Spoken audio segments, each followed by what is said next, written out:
speed limit, the areas that have a higher density, for example, multi-story dwellings or businesses, are more likely to have higher number of speeding events compared to the areas with lower density. Additionally, the binary variable of speed limit representing the effect of posted speed limit equal to 50 km/h or higher was found to be significantly correlated with the number of speeding events. This finding implies that in both daytime and nighttime conditions, when controlling for traffic volume and urban density, drivers are more likely to violate speed limits at intersections with higher posted speed limits. Here we can see how we can use the model estimations to obtain the speeding rate at signalized intersections. It should be noted that the variable of number of road users has been used as an offset to normalize the speeding events. So we can see that the rate of speeding is positively related to urban density and posted speed limit, and inversely related to hourly traffic volume, as you can see by the negative sign above the hourly traffic volume and like positive sign for the urban density and speed limit.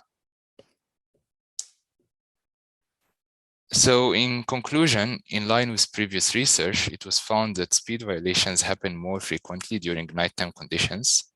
The rate of speeding at night was 33% higher than during daytime conditions. The results also confirm that weekends are more dangerous than weekdays in terms of driving behavior. The effect of the variables was consistent across the two lighting condition models, and this finding implies that the site attributes influence the driver's choice of speed in different conditions, in different lighting conditions in a similar way.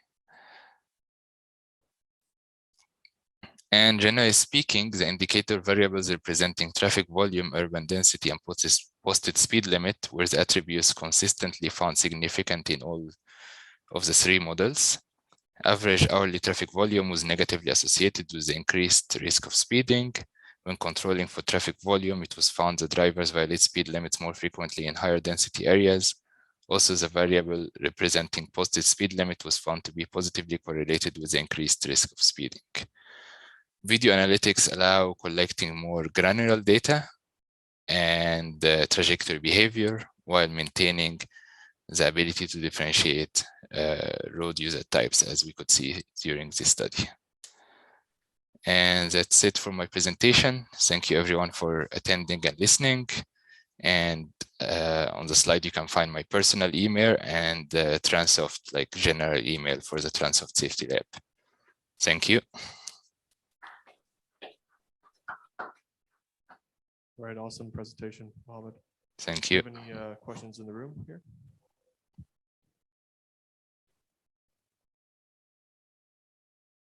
Thank you. Thank you, Mohammed. A couple of questions. Sure. I presume with that many hours of videotape, your analytic solution is relatively automatic.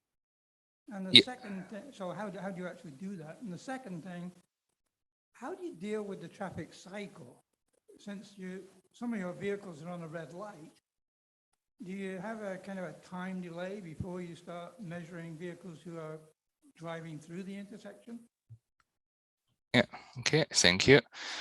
So yeah, the process is automated. Like, for example, let's say we want to analyze a specific intersection. So at first we calibrate the intersection, like calibrate for road geometry, the height of the camera and stuff like that. But that's something you only do it once and it takes like 15 minutes or something. And then you can process automatically as many hours of data as you want with that same calibration. We have like some software to automatically detect the road users, track them, and then do some transportation engineering analytics, like for example, detecting PET, TTC, speeding, and so on. So the process is automated, yeah. And yeah, the software tracks everything. So it detects the road users when they are not moving, for example, when they are waiting for the red light, and detects them also when they are moving, like crossing the intersection. So the speeding events will all be when they are moving. So this is automatically done. And also some features are available. Like for example, if we receive the cycle time for the traffic lights, like if we know when the traffic light was red. We can also see when there are violations. For example, the road users are crossing when they shouldn't cross, and so on. I hope that answered the questions. Yeah. Yep, thank you. I had a question about like signal timing plans. Could the purpose of them is to help out with the traffic flow during the busy peaks, but I'm wondering, in your opinion, do you think that maybe changing the signal timing at night or during the weekends, in an effort to slow the traffic, would that be worth testing, in your opinion?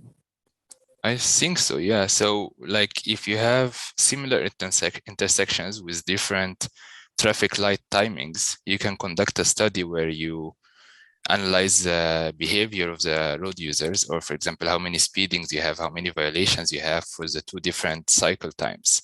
Or for example, one is like a static traffic light cycle, or one is like dynamic that gets changed based on the other lights or depending on how crowded the street is. And such a study can help you reach a conclusion on which one is better or which specific intersections are more problematic and need some treatment and so on. Right, yeah, super interesting. Cool. Thanks, Mohammed. Thank you. Okay. I'm gonna take over the screen here.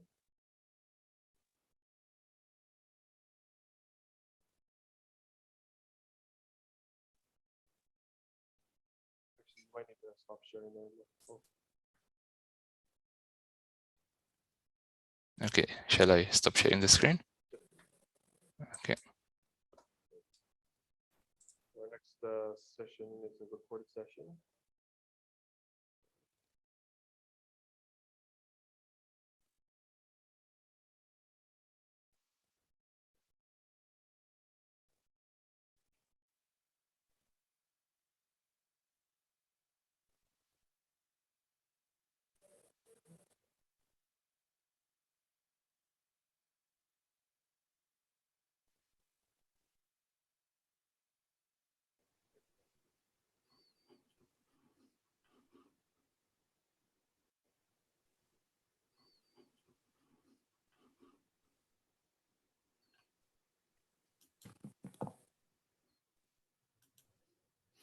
Good afternoon. I'm delighted to be here speaking to you. Just to confirm, can people remotely hear the audio? This afternoon. My name is Rod King.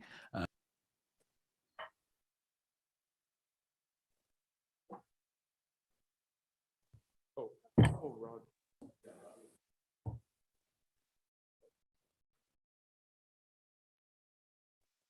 Okay, next session is our presenter is Ronald Knipling. Ronald, you got your presentation on your end ready to go? I'm sorry, I couldn't hear you. You have your presentation deck queued up on your side? Yes, I can show it. See if you can share a screen whenever you're ready. In the meantime, I'll just give a quick overview of Dr. Ron Knipling. So he's an author of the only comprehensive textbook on large truck safety. He has more than 40 years experience in road safety research, including nearly 30 years with naturalistic driving. He was a co-author of 100 Car Naturalistic Driving.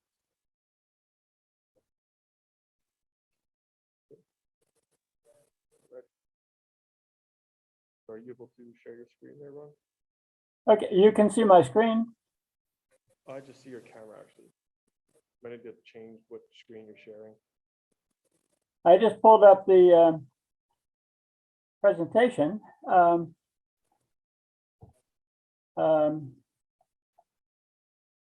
You don't see anything? No, I don't. But I also have the deck. But yeah, it would be easier if you're able to kind of control that. Yeah, well,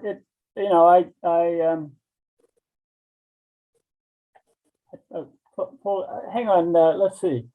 Maybe I didn't hit share screen.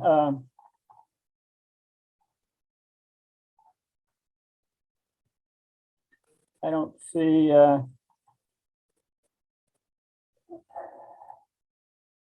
Here we go. All right, how's this? How about now? Yeah, looks good. You might need to go to presentation mode.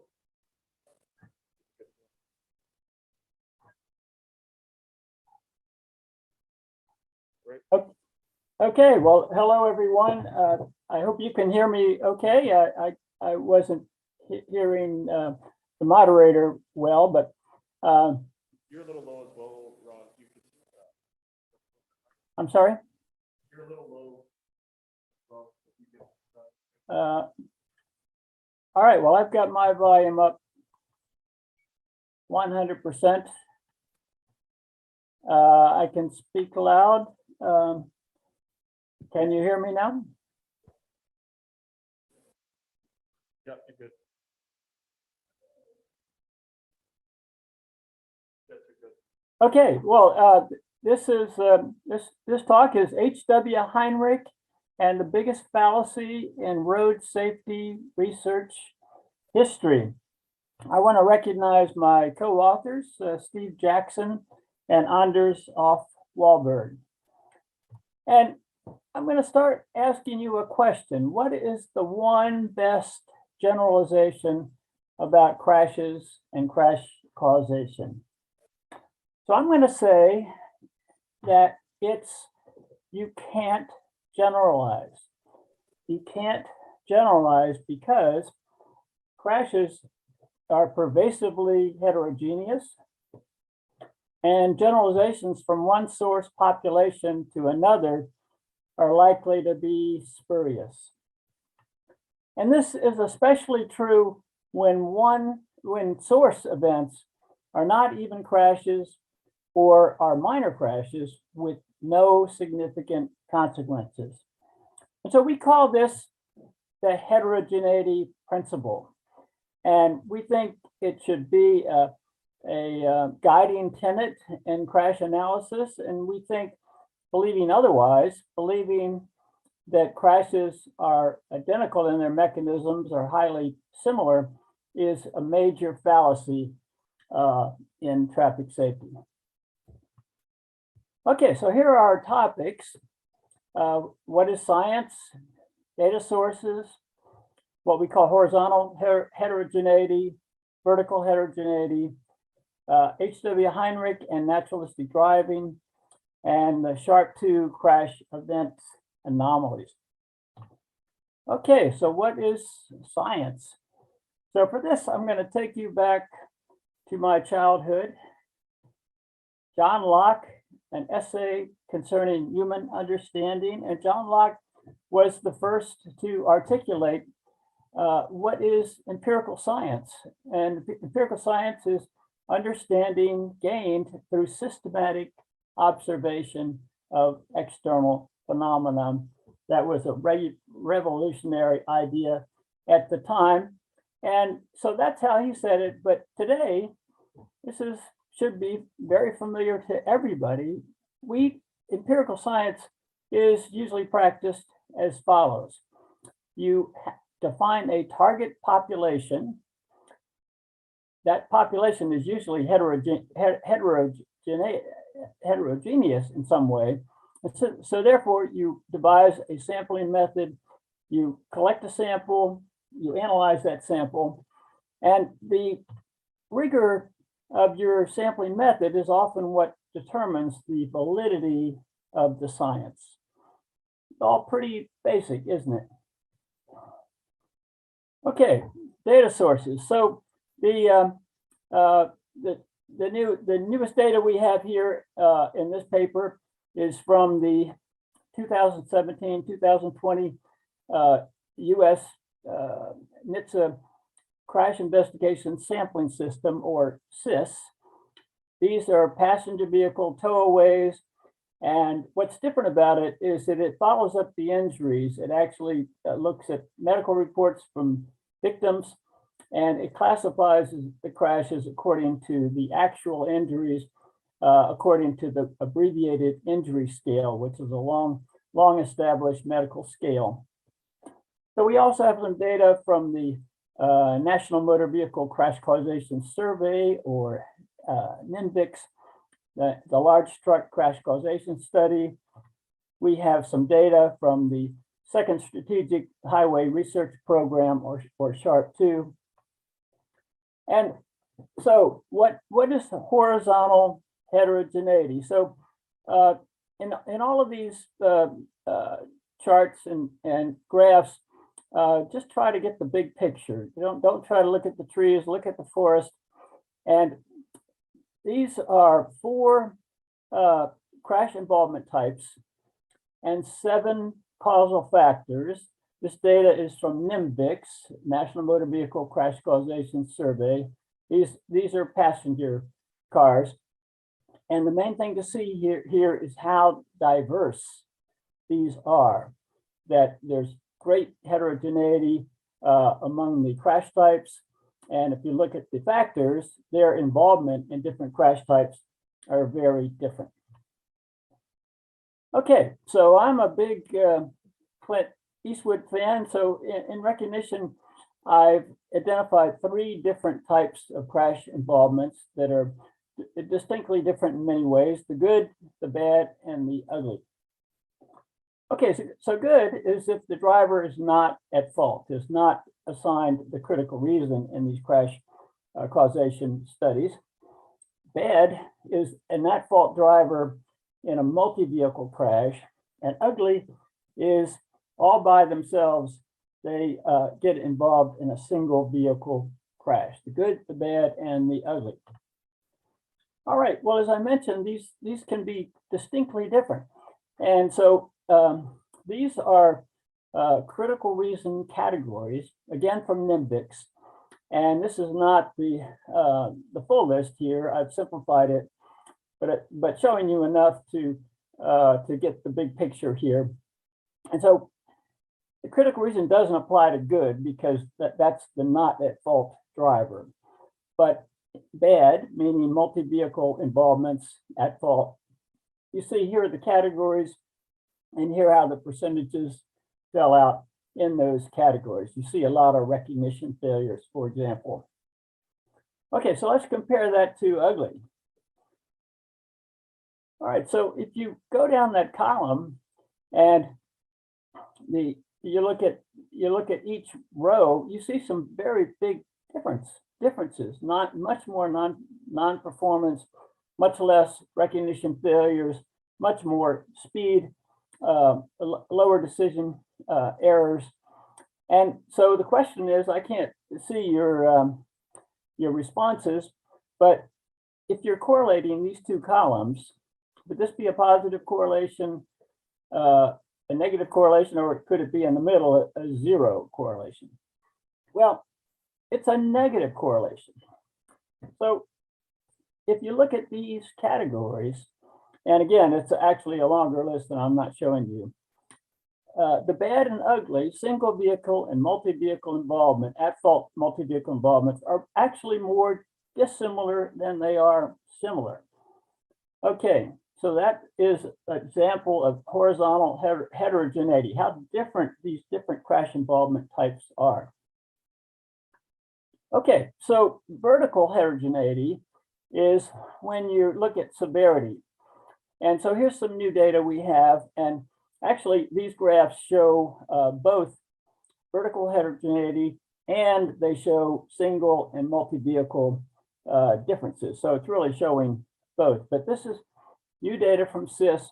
These are drugs in 4 years of new CIS data, brand new data. And you can see starting at the bottom that there's quite a low rate if you have no injury or AIS-1 injury. The rate of drug involvement in the crash is low. These are, they put a C in front of it. It's the highest injury in the crash. Okay, and you see a dramatic effect of increased severity and also a dramatic effect comparing the bad with the ugly. So if you're only studying these minor events down at the bottom, you're not getting a good picture of the involvement of drugs in crashes. Okay, alcohol. You see, there's a very similar pattern, the same 2 phenomena. It's got some differences, but the big picture is the same. The severity effect, vertical heterogeneity, and you see the bad versus ugly. Okay, sleepy, asleep at the wheel.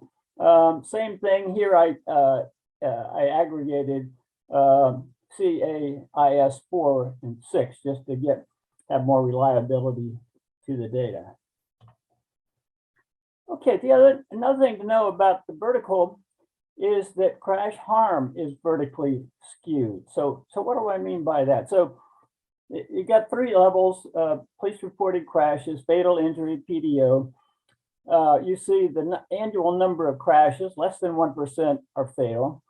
But then if you look at economic loss, you see the picture changes quite a bit. It becomes skewed towards higher severity. And then if you look at societal harm, and that includes pain and suffering, it includes years of quality life lost. And what you have there is 91% of your harm, crash harm, is at the fatal and injury levels. And so going back to target population, that's what our target population should be, in my opinion, is fatal and injury crashes. And minor crashes are important only if they can be shown to be valid in relationship to harmful crashes. Okay, H.W. Heinrich. So he was a industrial safety engineer, and he wasn't a road safety person, but his theory was that the predominant causes of no injury accidents are identical with predominant causes of major injuries.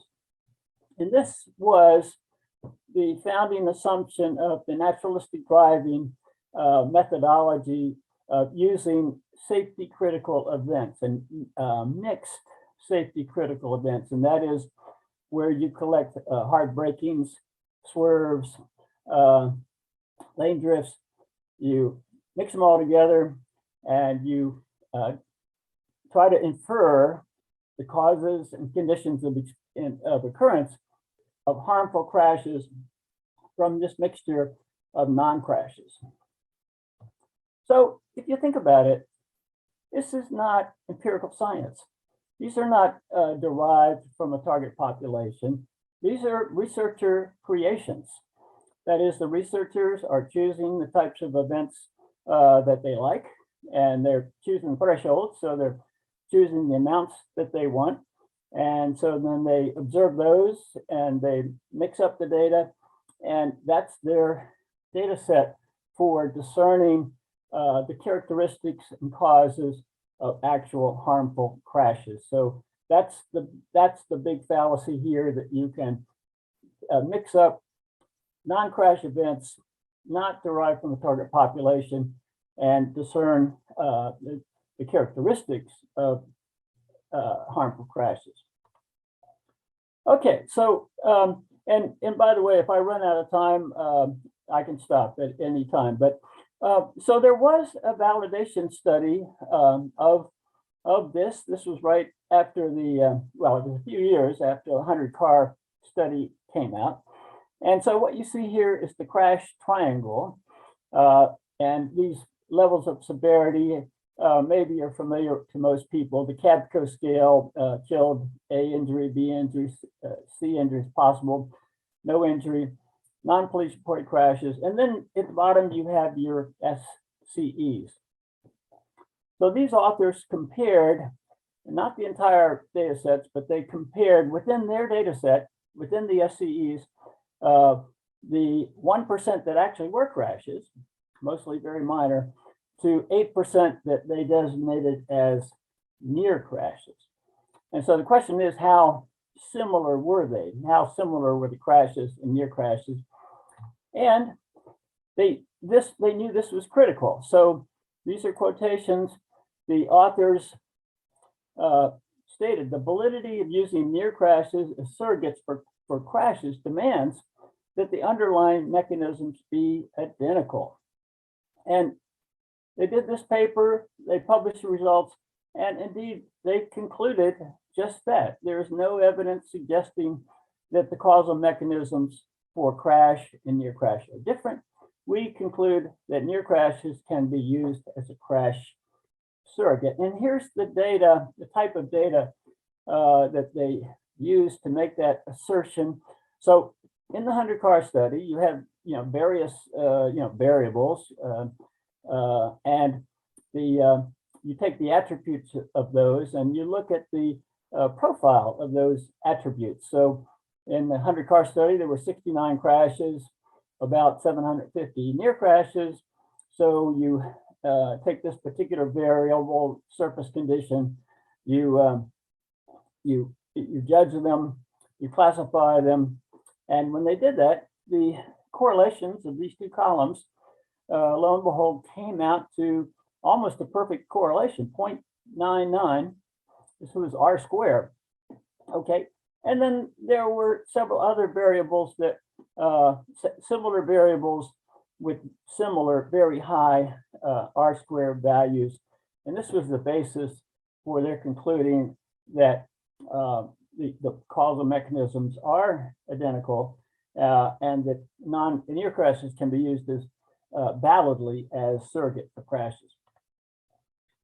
Okay, but in the same publication, in the same government report, there were other variables that, and certainly in my view, are much more related to causation. And so one of them was conflict type. And so you can just look at this list, and this is basically what the scenario was, how the whole thing happened. And so the report showed just what you see here in front of you. It showed the numbers for crashes, the numbers for near crashes. But this report did not do the math. It did not show the percentages. And if you look at the percentages, you maybe see some differences now. It didn't calculate the correlations. And so in these two columns, the crash near crash correlations was 0.44, R squared 0.20. And then there was another variable that also very related to causation, the precipitative factors. So this is how the event started. So you see some examples there, and this is the graph is from the report, and then they also provided tabular data, just like I showed you, but they did not do the math on the percentages and the correlation. So, but I did, and here it is. The crash, near crash correlations were only 0.18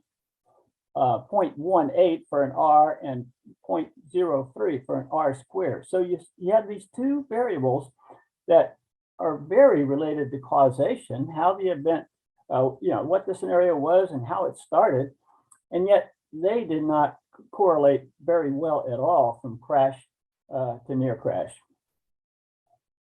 Okay, so just backing up. So my conclusion in my work has argued that these near crashes are just not representative of crashes, and so you're falling into a non-validity situation if you're analyzing these non-crashes and claim that they have relevance to harmful crashes. Okay, SHARP 2. I'm almost done here. So I was not in the SHARP 2 study, but I did have a typical SHARP 2 crash. And you can see my license plate detected an impact. And it turns out that this was not reportable to police, not reportable in insurance. I didn't report it to my wife. But it turns out that 53% of all the SHARP 2 crashes are in this category. They're minor, i.e. sensor detected, but not police reportable, ugly, i.e. single vehicle involvements. So the data set, in our opinion, is distorted by having all this high number of this one type of minor and often trivial events. Okay, and another anomaly you see in SHARP 2, and there's more discussion in the paper. So this is just two specific crash types And there were a lot of rear end striking events in Sharp 2 and a lot of road departures. And so you see the near crashes dominated by rear end striking. You see road departures, the minor ones, absolutely dominated by road departures, such as my own.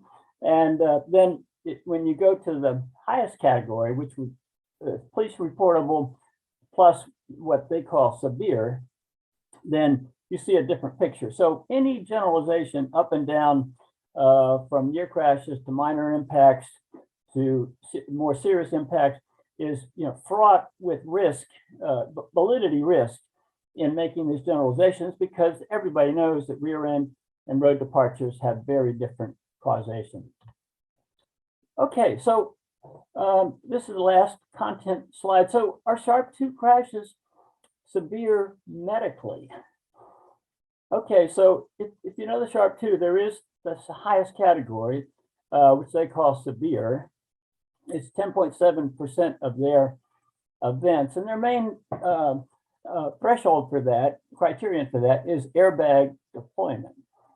Okay, so here's the question. Airbag deployment, does that make a crash medically severe? And so this SIS provides an approximate answer. The SIS is not Sharp 2 data, but it's the same criterion, and SIS records the actual injuries occur in these crashes, and one of the variables is airbag deployment. And here's the result. So airbag crashes, 4 years of data, and these are the actual injury outcomes, the most severe injury in the crash, and you see that the vast majority of them are minor or no injury crashes. That's a testimony to airbags, but it also says that airbag crashes are not medically severe. Less than 2% of them are severe in the AIS system, which has been around for more than 50 years, and 85% of them are minor. Okay, so that's it. And here's my contact information. I'd love to have your questions. Ron? Do we have any questions in the room? Definitely lots to think about there.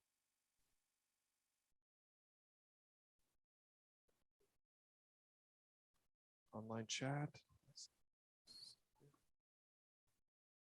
Let's see, chat. Chat. So that's Mohammed's question there. Mohammed, was that a question for Ron? No, it's clear. Thank you. Okay, great. Okay, no, that was a great presentation. How about we hear it for Ron, guys? Okay, well, thank you very much. And sorry I couldn't be with you. I tried. I was spent last night in the Toronto airport, but just couldn't get there, so I came back home. Thank you. Feel your pain. Great. Don't mind just stop sharing there, Ron. And yeah, thanks again for that presentation.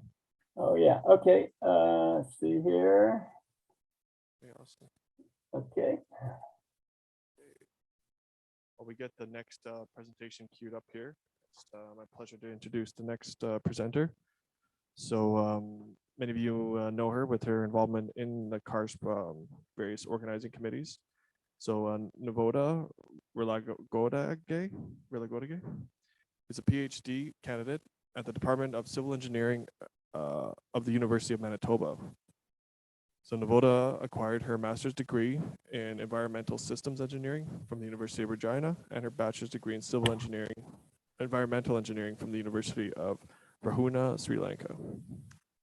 Navoda brings extensive knowledge in weather responsive traffic management.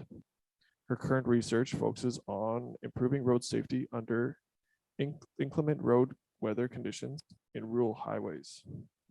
More specifically, her research works to elevate the impacts of extreme road weather conditions on different driver behavior attributes, such as speed and lane choice, followed by proposing effective countermeasures to secure road safety under adverse road weather. She also works as a research assistant for CARSP and serves as a board member of Functional Transit Winnipeg.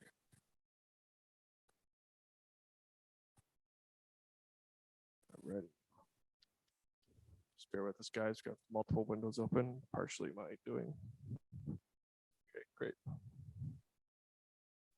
It looks good.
Guys.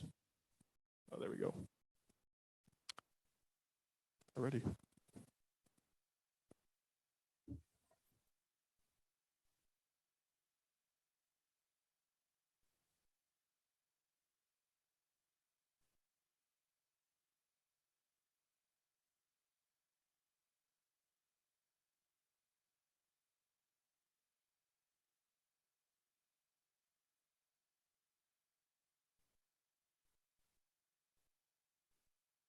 No. Oh, yeah. Sorry about that. Hi, everyone. Good afternoon. My name is Rillagodage, as many of you know. So I'm currently a PhD student at the University of Manitoba, and today I'll be presenting a study titled Feasibility Study of Hazard-Specific and Vehicle-Specific Crash Modification Factors using Motor Vehicle Collision Data, application to cold region rural highways. Not here with me today, but involved in the project are Dr. Babak Mehran, Dr. Jonathan Rieger, and Dr. Giuseppe Grande.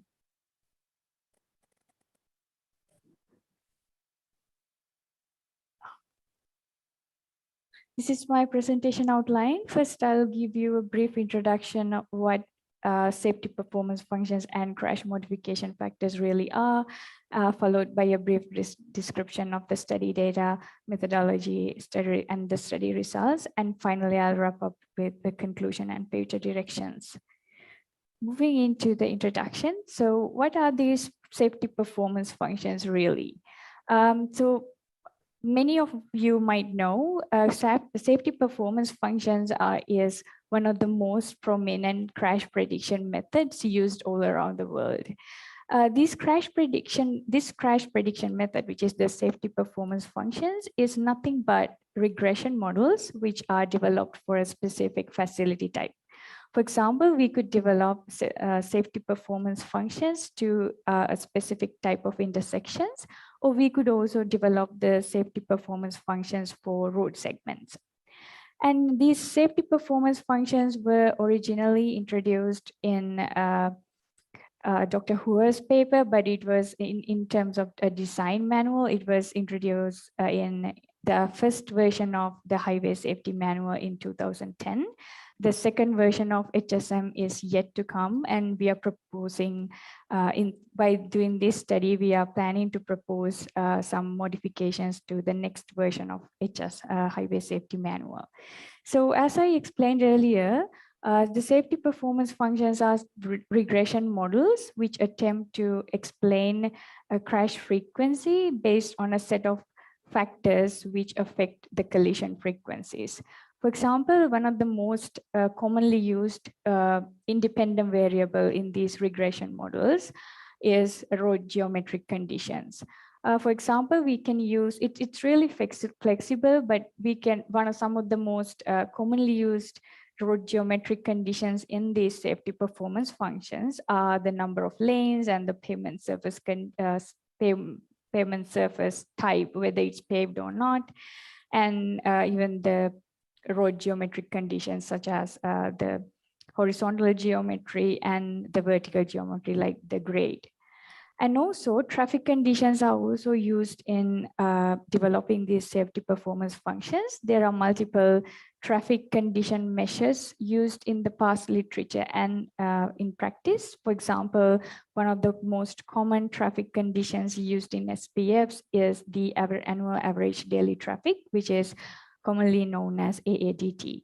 And there's also the heavy vehicle percentage and the traffic distribution, traffic mix of the roads used. So in simple terms, safety performance functions attempt to describe crash frequency as a function of a set of factors affecting the collision potential, such as geometric conditions and traffic conditions. This is a sample, a very simple safety performance function. I extracted this from one of the FHWA reports published in 2013. In the left-hand side of the equation, you can see the average collision frequency for base conditions. And on the right-hand side, you can see the segment length and AADT, which is the annual average daily traffic. So in this safety performance function, they are using segment length and AADT as the independent variables, which explain the annual or average collision frequency for base condition. So one of the points we have to remember dealing with these safety performance functions is that these safety performance functions are developed for base conditions. For example, it could be for a specific number of lanes or a specific number of specific lane width. But what if our conditions are different than the conditions used in developing these safety performance functions? So that's when the crash modification factors come. Crash modification factors adjust the base safety performance functions to different geometric or traffic conditions. For example, let's imagine we developed a safety performance function for a road with a lane width of 10 feet. But we want to know what the annual crash frequency is for a road with a lane width of 11 feet. That's when you use the crash modification factors to adjust the safety performance function output crash frequency to your conditions. Crash modifications are very widely used to estimate the average crash frequencies in general due to the changes in crash frequency outputted or resulted by safety measures. There are two main steps or two main points we have to consider while developing crash modification factors. One is that we have to identify the most appropriate distribution function that explains our crash data. This is important because we want to know how to model crash frequency, how to explain which model format to use while developing these crash modification factors or safety performance functions. The second point is that the crash modification factors give us the impacts of different factors on crash frequency. So moving into the first point, in terms of the distribution function used to explain annual crash frequency data or crash frequency data in general, in the past literature, there are many distribution functions used, but these are some of the most commonly used model formats or model function distribution types used to explain crash data.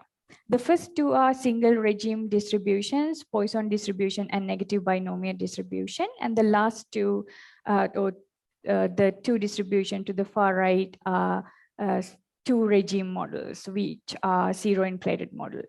The difference between the Poisson distribution and the negative binomial distribution is that in the Poisson distribution, we assume that mean is equal to variance, but in negative binomial distribution, that equality does not, we don't assume that equality.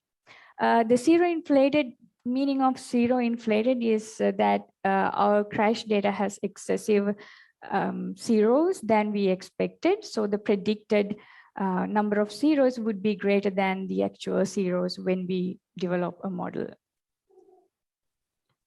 Moving to the impacts of different factors on annual crash frequency. Past studies have found road geometric conditions have a significant impact on crash frequency.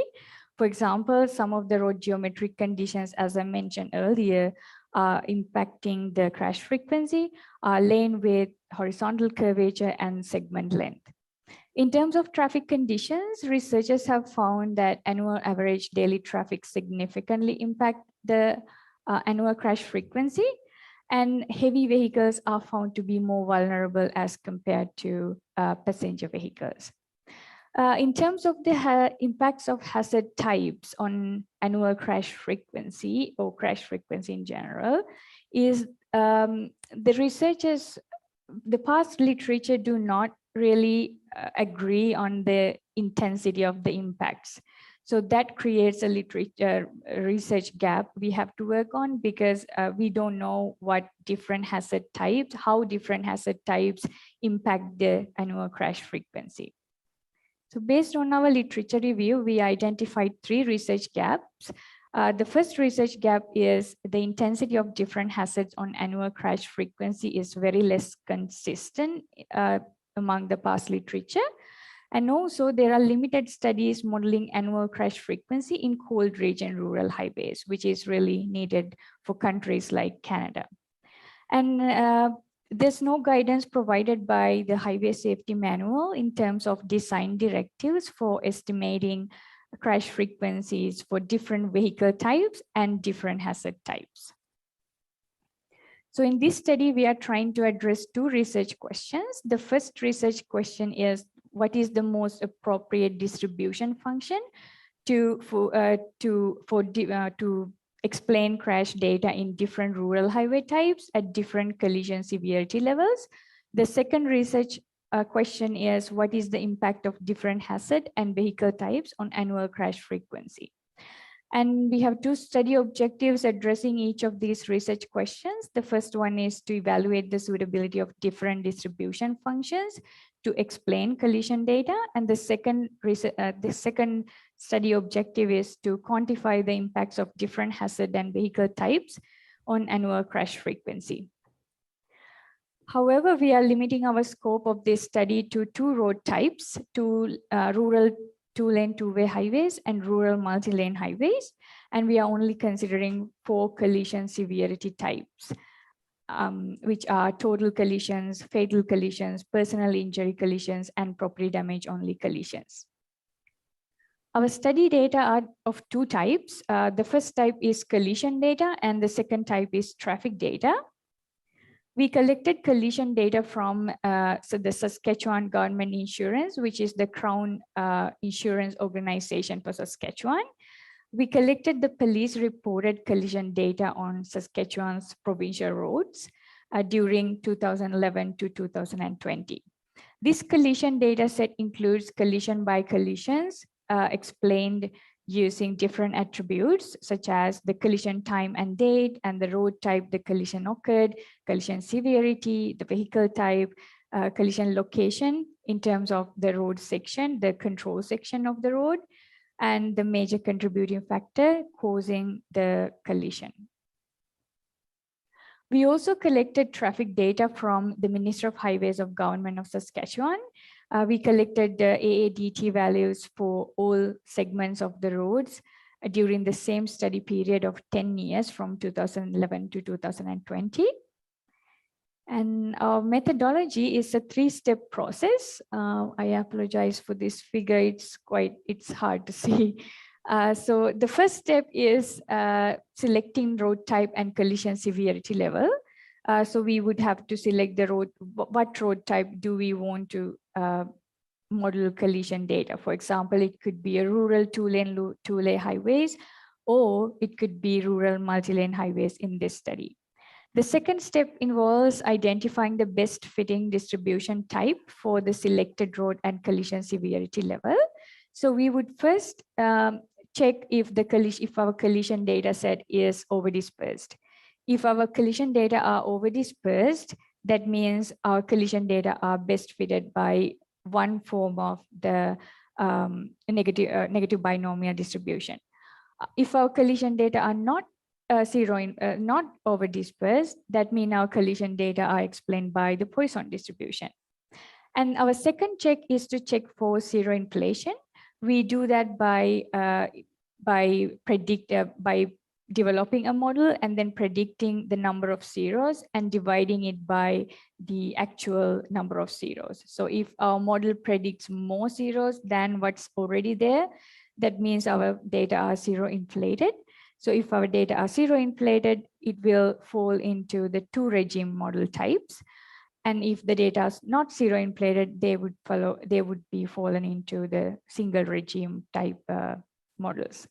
And finally, in the step 3, the final step, we develop a regression model to evaluate the impacts of hazard and vehicle types on annual crash frequency. And we are using the best fitting distribution type as the functional format of the model we identified in step 2.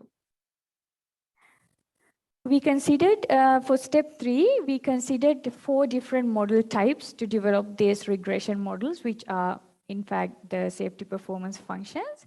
In model 1 and model 2, if you see, we don't have an interaction term between the vehicle type and the hazard type. So if I explain you what this is, for example, if we take model 1, it is a it has different hazard types and vehicle types, which is where H refers to the hazard type and V refers to the vehicle type. And in model 3 and model 4, we do have interaction terms between the vehicle type and the hazard type. For example, we are looking into how the combination of wildlife acts on heavy vehicles and passenger vehicles separately. And if you check, and also in model 1 and model 3, we include AADT as a normal independent variable, but in model 2 and model 4, we are including AADT as an offset variable. Model 2 and model 4 are the functional formats of model 2 and model 4 are very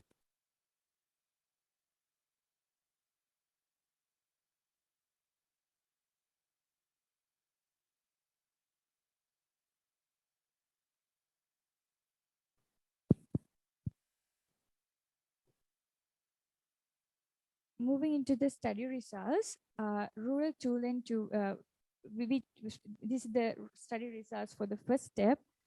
So we evaluated what distribution type fits best to explain the collision data. We found out that only fatal collisions in both type of rural highways are explained by Poisson distribution, and these are single regime distributions, not zero inflated. All the other types of collision severity, all the other collisions falling on different collision severity levels are explained by negative binomial distribution. And this result is very consistent with the highway safety manual observations. Moving to the regression models, we found out that our model 2 which used AADT as an offset variable and without the interaction term between vehicle type and hazard type was the best fitting regression model. However, as you can see, there are many statistically insignificant model coefficients which are shown as red dots. Only for rural two-lane two-way highways, we had some statistically significant results, but for rural multi-lane highways, most of the model coefficients were statistically insignificant. The reason for this is because of the sample sizes we use. accidents are very rare events which lead to very small sample sizes, and when we end up using a regression model, it's possible that we could see statistically insignificant results. In conclusion, we attempted to identify, or we attempted to explore the feasibility of developing hazard-specific and vehicle-specific crash modification factors for very cold region rural highways.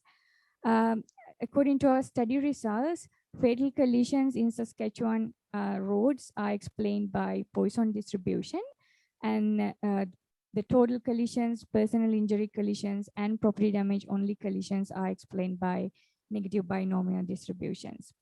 Heavy vehicles are found to be more vulnerable than the passenger vehicles, and there were two hazard types which significantly intensify collision potential: wildlife and the combination of poor pavement structure and adverse pavement conditions. Our next steps are to extend this study to intersections. This study only considered rural highway segments, which are the road sections from one intersection to another intersection. So in future, we are planning to extend this study to intersections, and we are also planning to evaluate the combined impact of traffic condition, geometric conditions, hazard type, and vehicle type on crash frequency. And we are also planning to actually develop the crash hazard specific and vehicle specific crash modification factors. These are my references, and thank you very much for your attention.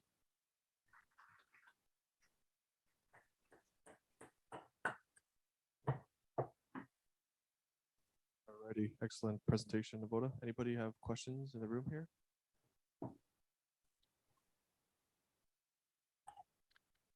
So do you, I have a question, just do you anticipate like what kind of conditions and vehicle types and things to consider when you're going to look forward to the intersection studies? Like, do you anticipate any anything there? Yeah, excellent question, Peter. So in this study, this is actually part of a 6-year project. This is just the beginning of that project. So at this moment, we are only considering external hazards. So vehicle conditions would be an internal hazard, which we don't consider at this level. But yeah, because in vehicle conditions, we can mitigate those, but wildlife, they're very unpredictable. That's, yeah, I'm not sure if that answers your question.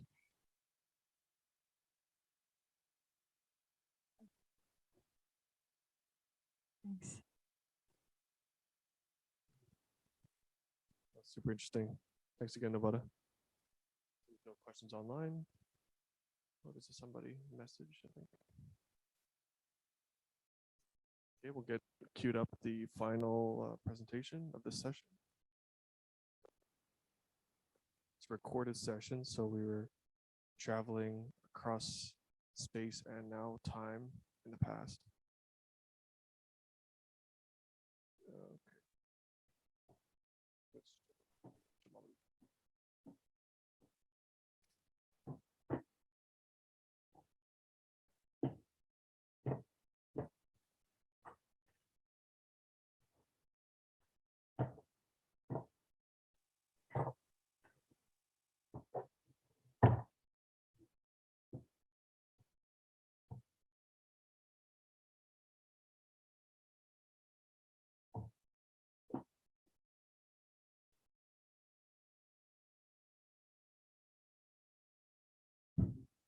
Presentation today. So I'm going to be discussing a recent study that was conducted in our lab on driver decision making at yellow lights, specifically in the dilemma zone where drivers often make. I'll meet some of you tomorrow. Today, specifically in the dilemma zone where drivers. Everyone, I'm Erica, and I'm a PhD student at the University of Guelph School of Engineering. Thank you all so much for attending this session today, and I'm so sorry I couldn't be here with you in person to present this, but I'm really excited to be sharing this work in an alternate format at least, and hopefully I'll meet some of you tomorrow to be able to answer questions about this presentation today. So I'm going to be discussing a recent study that was conducted in our lab on driver decision making at yellow lights, specifically in the dilemma zone where drivers often make go, no-go decisions. And specifically, we're going to be talking about how creating models of human driver decision making might be able to help us through the transition period of mixed autonomy traffic. Now, I know there's a lot of big keywords in there, and we'll get into all of those in just a minute. But first, we're going to start off with a stat that you're all probably aware of. So typically we hear that human driver error contributes to around 90% of all traffic accidents, and that AVs might be one of the possible solutions to this problem. And although many of you and many road safety professionals would love to be able to snap their fingers and arrive at a fully autonomous roadway, in all likelihood, we're going to see an adoption curve that looks something like this graph here, which means that over the next 60 years or so, we will see a changing mixture of autonomy levels on our roadway. But unfortunately, mixed autonomy roadways come with their own challenges. And specifically, those challenges create barriers to adoption of fully autonomous vehicles. And one example, which is what we'll be focusing on today, is intersection navigation. So navigating an intersection requires communication between drivers, and I'm sure you can all imagine a time where you had to flag someone through a four-way stop or pay close attention to that person trying to turn left on a yellow. But even the most advanced AV systems still struggle with these things that we consider pretty innate. In particular, AVs don't do a great job of communicating to human drivers through car body positioning and eye contact like we would do with each other. And to compensate, designers program driving behavior at intersections specifically to be highly conservative. So that leaves AVs vulnerable to aggressive human drivers and can also result in unexpected reactions that might confuse or endanger other road users. And we see this in the very high rate of collision between autonomous vehicles and conventional vehicles at intersections. And by some estimates, these collisions might make up to about 90% of accidents between AVs and conventional vehicles. And most of these accidents are actually rear-end collisions where the AV gets rear-ended. So talk about that a little bit more next. So a study of autonomous vehicle collisions in California between 2015 and 2019 found that in about 12% of accidents involving an autonomous vehicle, that vehicle was turning, while in about 35% of cases involving an AV, it was yielding to another vehicle. So in these accidents, conservative driving behavior might be what's leading an AV to not make their expected turns. For the purpose of the research I'll be talking about today, we are particularly concerned about AVs that fail to make turns at yellow lights, which might result in a rear-end collision with the human drivers waiting behind them. However, the alternative to conservative driving is actually worse, which is making a risky turn, which might lead to a side impact collision with through traffic. And those types of collisions tend to have more severe injuries. So what's the solution? We've got to balance these two behaviors. One possible solution is to use methods to predict human driving behavior in order to inform decision making for AVs. So by leveraging features of human driving behavior, especially at intersections, we can reduce the collision rate while also allowing AVs to drive less conservatively or more similarly to typical traffic flows. So that's the goal. So in the current study, we're going to use these 3 steps to identify the features of driving behavior that might be useful for AVs to predict go, no-go decisions within the dilemma zone. Now, I know I haven't defined that term yet, but I'll show an example of what I mean by the dilemma zone in just a minute. But first, let's introduce our driving simulator. So all the data used in this study were collected using this static full vehicle driving simulator that you see here on the slide. This simulator is equipped with 3 of background screens.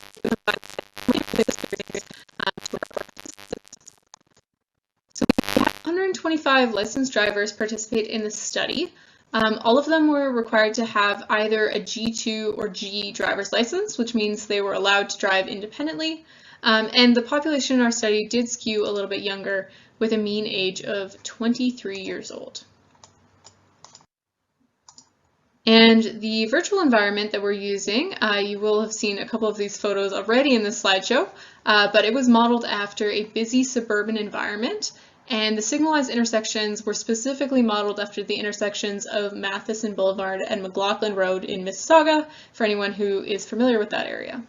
Participants were instructed to observe the 60km/h speed limit, and the scenario was programmed so that the lights facing the drivers would change from green to yellow when the participant was about 54 meters or 3.2 seconds if they were going the speed limit from the stop bar. And this is what we mean by the dilemma zone. Participant driver was in the dilemma zone. Participants were forced to decide whether or not to stop or proceed through the intersection. If the participant chose to proceed, a left-turning hazard vehicle would enter their path, which would require an emergency response in order to avoid a collision. 2 left turn hazards were explored, one turning left from the same roadway as the participant driver, which we've called the major road, and one turning from the intersecting minor road. These animations that I'll show you in just a second show both hazards from the view behind the participant driver's vehicle. So the orange is the participant driver's vehicle. So here we have our major hazard turning left, and our driver has to accelerate in order to avoid a collision. And now we have our minor hazard turning from the minor road, and our driver swerves to avoid a collision. So in both these cases, neither driver decided to stop at the intersection. So here we have an overview of the procedure of the whole experiment, which included a 5-minute practice drive where participants practiced stopping, turning, using the controls in the driving simulator. And that was followed immediately by a 10-minute experimental drive containing the 2 hazards that we just saw animations of. Data including the acceleration, speed, and vehicle positions of both the participant's vehicle and the hazard vehicles were exported from the simulator at 100 Hz. So we're going to go through the procedure of what happens to this data in order to get from time series to a model, but this is simply a list of the steps that we're going to be going over. The first one is feature extraction. So this is the process of aggregating the time series data into a single value per hazard encounter. So each participant encountered 2 hazards, so there's going to be 2 rows of data for each person. And the labels in this case are simply the binary representation of the decision to take priority or to go or to stop once the light changes to yellow. And here we have a graph of a single incident, a single person approaching the stop bar, and this is for acceleration and speed. In this case, you can see the participant does not stop at the stop bar, and in fact, they speed up slightly to make it through the yellow light and into the intersection. For each participant, we take these measures and we aggregate them within 5 equal bins, as you can see indicated here by the bin numbers. And these are equal by distance. So each one of these happens to be about 12 meters. And now we have 5 bins for speed and 5 bins for acceleration that are an average representation of what was going on in that time period. Next, we take all the features, which include that example we just went through with speed and acceleration. And additionally, we include things like the standard deviation of lateral position, which is simply a measure of lane weaving, and the coefficient of speed variation, which is a measure of speed variability. And we calculate these for each of the bins as well. We've also included a binary variable to represent the speed limit violations. So if someone's going more than 10 kilometers an hour over the speed limit on their approach to the intersection, and also a measure of the distance between the stop bar and the participant's vehicle, which is pretty set because the yellow light is set to trigger at a particular distance, but it does vary slightly based on the exact speed of the participant's vehicle. So now we have a data set that includes a lot of different variables, and many of those variables I suspect are going to give us the same information about whether or not our participant is going to go through the intersection. So what we need to do is called a feature set reduction, which means eliminate any features that are contributing sort of the same information to make sure that our model isn't overfit. And the first technique that I used in order to reduce the feature set is something called recursive feature elimination, or RFE. And in RFE, features are removed one by one from the model and performance is retested. So this testing procedure included a split of 80% training samples and 20% testing samples, because we definitely don't want to be training our model on the same data that we're testing it on. And after all of that, the best set of features, as you can see on the graph, included 8 features. And that gave us an accuracy upwards of 95%, so that's great. And these 8 features included acceleration from bins 1, 2, 3, and 5, speed from bin 2, coefficient of speed variation from bin 5, the binary speeding variable that we talked about, and also the hazard location, so whether or not the person was responding to a hazard turning from the major road or the minor road. And then I reduced the feature set further by using a correlation matrix. So you print out the relationships between the variables and eliminate any of them that are highly correlated. So in this case, we can see that speed 5 and the coefficient of variation of speed 5 are highly related. That makes sense. I actually ended up eliminating both these variables just because bin 5 is very close to the stop bar, and we want to make sure that our model can predict accurately whether or not someone's going to go through well in advance of them reaching the stop bar. So it was good to know they were contributing the same information, but both of them were eliminated regardless. All right, and then the last technique that I used to transform the variables after scaling all of the data is to use something called principal components analysis. So principal components analysis, or PCA, is a technique that allows the representation of higher dimensionality data in fewer dimensions. In this case, we're transforming 8 variables and turning them into 2. I don't want to spend too much time on the math here, but in this case, I took the 8 remaining variables and transformed them into a 2D representation. And you'll see in just a minute that the principal components are graphed on the X and Y axis. These new variables don't have any tangible meaning. It's not like speed versus acceleration, but they're a conglomerate, essentially, of all the previous variables. And what this allows us to do, as you can see here, is to make our priority decisions linearly separable. So the model of the decision boundary, you can see here the dotted line, was learned using a technique called support vector machines, or SVMs. And SVMs work by attempting to maximize the distance between the decision boundary, so where that line is, and the correctly classified sample of either label. So in this case, the classifier is given the decisions that our drivers made at the yellow lights, and that allows them to build a model. So great, the model works pretty well to predict who will stop at the intersection and who won't. But what we really care about is which features are the most important for making this decision. So given this graph, we could take a new driver and probably figure out, based on those 8 variables, what they're going to do. But what we want to know is which of those 8 features are actually contributing the most information. So once we have our model, we can use some feature importance techniques to determine which of the features that we used were the most necessary for building the decision boundary, or where that dotted line was in the last graph. In this case, for the set of study data, I used a random forest classifier, which is just a method that builds a bunch of decision trees in order to determine which features are the most useful for deciding whether or not someone will go through the intersection or stop at the stop bar. In this case, it seems like a driver's acceleration in bin 1, which, if you remember, is a representation of their acceleration just as the yellow light is triggered, is the most important for determining whether or not they will go through the light. Understandably, the speed of the participant in bin 2 is related to whether or not they were accelerating or decelerating in bin 1, so it's up there in terms of importance as well. And there's also a small contribution from the location of the hazard, so that's whether or not it was on the major or the minor road. Overall, the model we built works pretty well for the signalized intersections. We can tell with decent accuracy, about 93%, whether or not a participant will be stopping or proceeding through the yellow up to about 20 meters before they reach the stop bar, considering there's no contributions from bin 4 or 5 in that feature importance category. We're still working on the misclassified examples, so the cases where the model fails, and what we can tell most likely is that these are heavy braking right before the stop bar type cases, which is probably the best case scenario because the model is being conservative. So if you think of yourself as an AV deciding whether or not to make the turn, you're going to predict that those people, those heavy braking right at the end people, are going through the light and not make the turn. And so, although it's a misclassification, it's probably the best case because it prevents getting into those side impact accidents.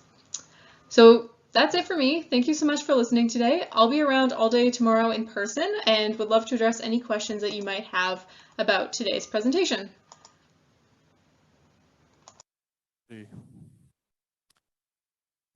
It's a great presentation, and Erica also submitted a poster. So for those of you who are in person, head down to the that last room on the end of the hall, and you'll see all the student papers there.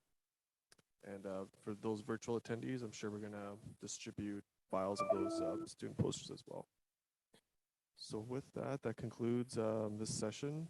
So we hope to see you again tomorrow virtually.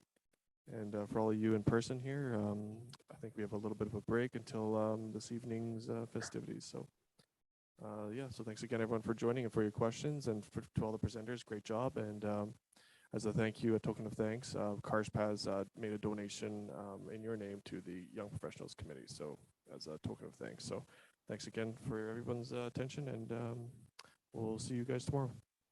Okay, thank you, everyone.